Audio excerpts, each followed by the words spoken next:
Welcome to Knee the Curve, the point of most extreme change. I'm Emmett Short. Trust. The foundation of every good relationship is tricking the other person into having it. Well, watch out because AI is on its way to steal your girl because a new study shows that people find deepfake faces more trustworthy than real people faces. That's it.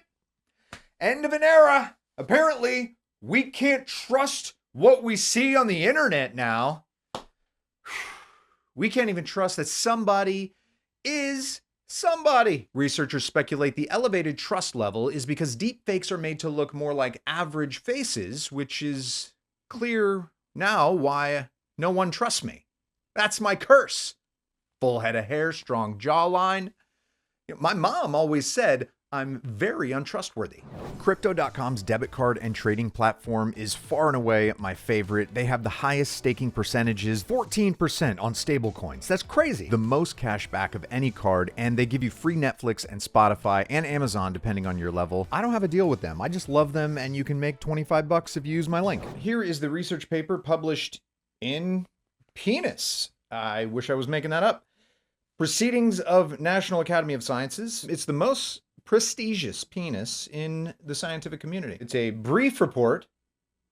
Okay. They point out that artificial intelligence and synthesized text, audio, image, and video are being weaponized for purposes of non-consensual, intimate imagery, putting Scarlett Johansson's face on porn, financial fraud, and disinformation campaigns. Here's how the study went down. To test the reactions of the fake faces, the researchers used an updated version of NVIDIA's GAN, that's a generative adversarial network, to generate 400 of the deepfakes with an equal gender split, 100 faces from each of 4 ethnic groups: Black, Caucasian, East Asian, and South Asian. Then they matched each of these with real faces pulled from the database that was used to train the GAN. Then they grabbed 315 participants, and each person was asked to judge 128 faces to decide if they're fake or not. And here's the fun part. They achieved an accuracy rate of just 48%. So actually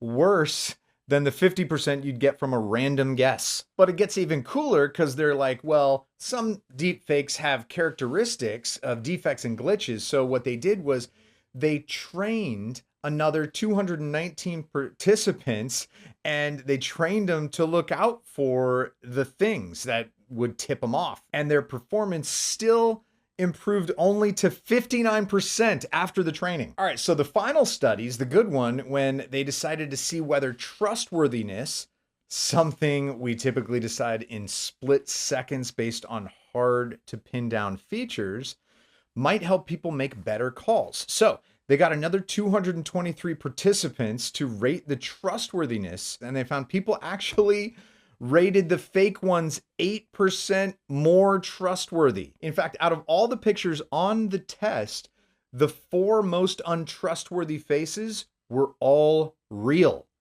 And the 3 most trustworthy were all fake. The researchers are saying the industry should consider building in safeguards, which would include things like watermarks to be generated in the output of the deepfake. We'd need some sort of a blockchain for official and non-official. They're also saying that because it's the democratization of access to this powerful technology that poses the most significant threat, they encourage reconsideration of the laissez-faire approach to the public and unrestricted releasing of code. They're saying lock down the code.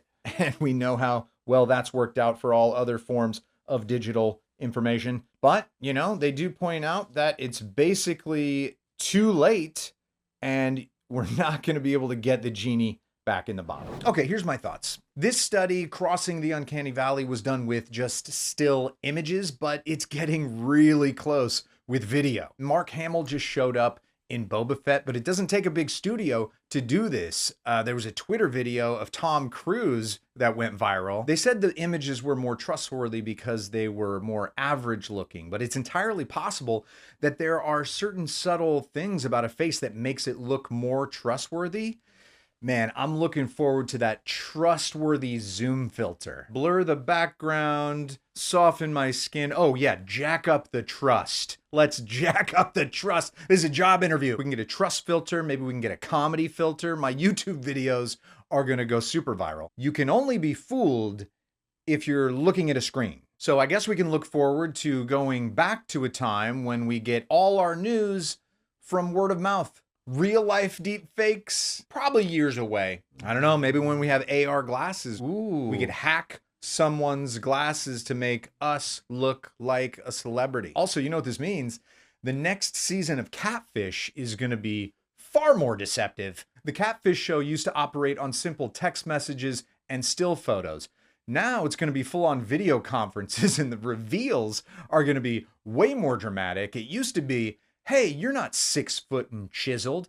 Now it's going to be, hey, you're not The Rock. I mean, the researchers are right. If we don't get a handle on this, it's gonna break down society. It's gonna have major effects. The greatest indicator that we are entirely fucked is that no one cares. People are far more interested in the fact that Justin Bieber has COVID, and, you know, he might have to reschedule some shows. Guys, this is a big deal.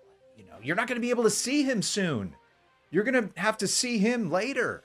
Watch this video to stay up to speed on how fast you're being left behind. Leave your thoughts in the comments, even the weird ones, especially the weird ones. I have algorithmic Stockholm syndrome, so like and share, or take it to the next level and join Patreon and help make high-tech lowbrow. And if you want to be a part of the team and write jokes, DM me on Twitter and Discord. Click subscribe or let the AI radicalize you, your choice. See you in the future.